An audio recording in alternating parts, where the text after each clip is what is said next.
आज मैंने मोंगूस स्टार्ट किया। कल मैंने शायद एक छोटा सा ग्लिम्स दे ही दिया था स्क्रीन के ऊपर। दिख गया होगा आपको कि मैंने मोंगूस स्टार्ट किया था, इंस्टॉलेशन बेसिकली। तो इसका थियोरेटिकल अगर मीनिंग समझाओ तो वो ये है कि it is a library that creates a connection between MongoDB and Node.js। मतलब देखो, बैकएंड में हमारे पास Node.js है, डेटाबेस में हमारे पास क्या है, MongoDB। हमने स्टार्ट किया NoSQL में MongoDB। उन दोनों के बीच में कनेक्शन लाना काम करता है ये mongoose का। mongoose ये काम करता है। ओके, सुनाओ। तो अब हमने क्या किया, अब हम डेटाबेस को एक्सेस कर पाएंगे विद आवर बैकएंड। डेटाबेस क्या है हमारा, हम MongoDB को यूज़ करके हम लोग डेटाबेसेस क्रिएट करेंगे। ओके, क्रिएट करेंगे। वो हमने देखा भी था शेल स्क्रिप्टिंग में, MongoSH में शेल स्क्रिप्टिंग के टाइम। वही चीज़ अब यहाँ पे होगी, बट हम अपने बैकएंड को भी यूज़ करेंगे। ओके, ओके, तो ये पहले तो मैंने ये रिक्वायर वगैरह ये तो समझ गया होगा आपको क्या है। ओके, और इसमें इम्पॉर्टेंट चीज़ ये है। देखो, अभी मेरे पास डेटाबेस है। डेटाबेस के अंदर क्या होता है, कलेक्शंस होते हैं। कलेक्शंस के अंदर क्या होता है, डॉक्यूमेंट्स होते हैं। मतलब डेटाबेस में डेटाबेस के अंदर टेबल के अंदर रोज कॉलम्स, मतलब डेटा टपल्स वगैरह। ओके, तो यही चीज़ यहाँ पे होती है NoSQL में विद कलेक्शंस एंड डॉक्यूमेंटेशंस। तो अभी मैंने यहाँ पे अपना कनेक्शन कर दिया अपने MongoDB को और अपने बैकएंड के साथ। फिर उसके बाद मैं लिखूँगा मॉडल्स। ओके, पहले तो मैं स्कीमा डिफाइन करूँगा। User schema is equals to new mongoose dot schema is important, mongoose dot schema. और उसमें मैं अपने स्कीमा को डिफाइन करूँगा।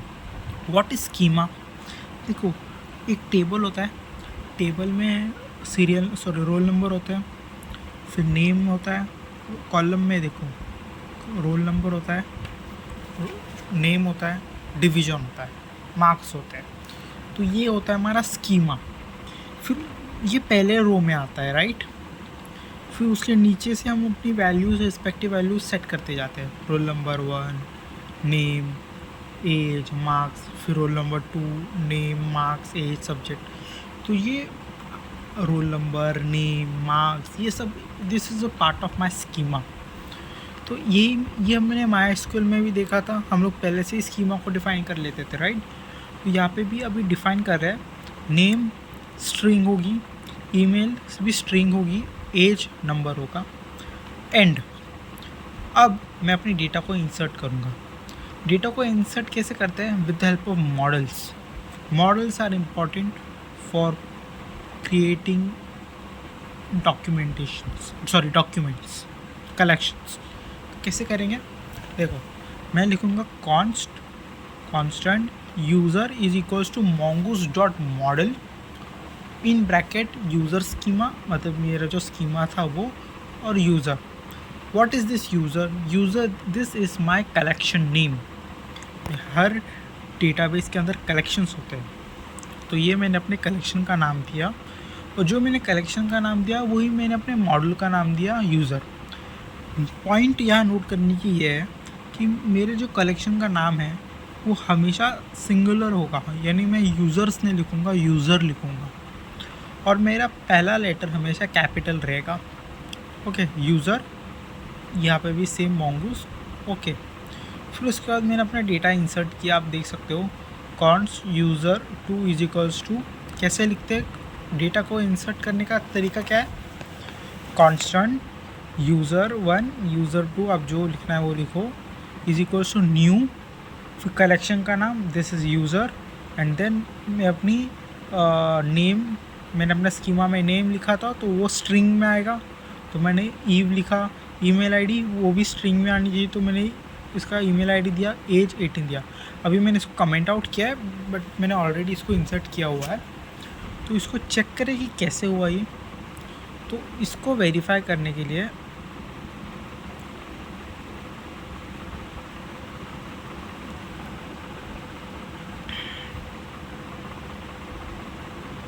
पहले हम अपना Node.js स्टार्ट कर लेते हैं। Node.js change directory backend setup हो जाए तो अच्छा है।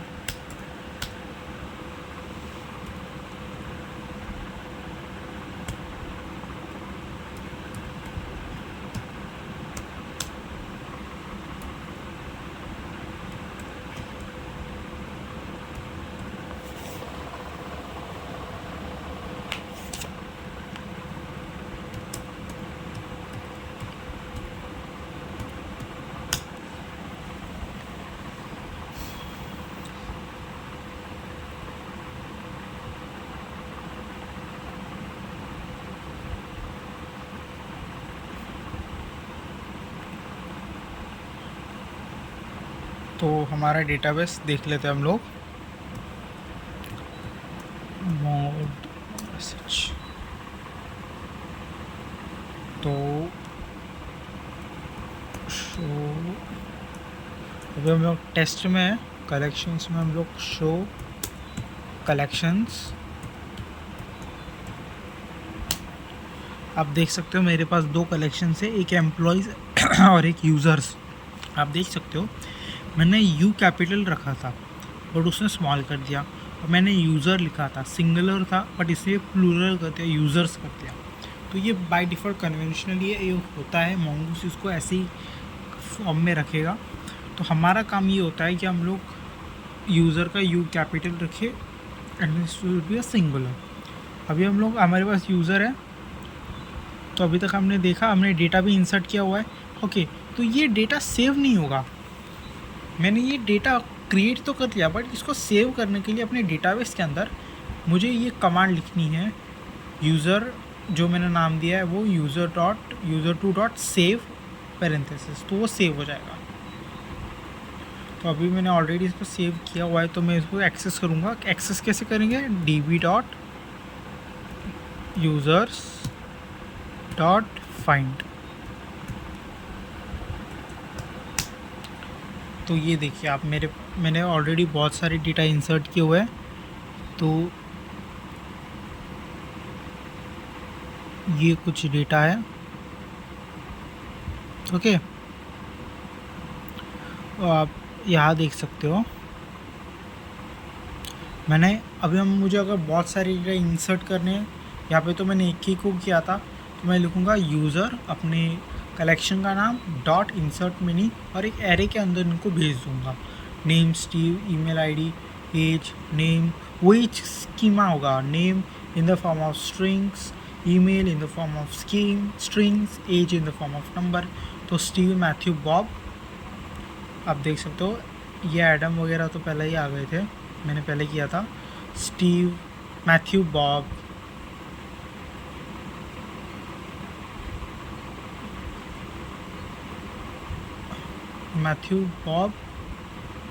And Steve. ईव भी आ गया जो हमने ऊपर दिखा था। तो ये बेसिक सिंपल चीज़ थी। आई होप आपको समझाओ। Thank you.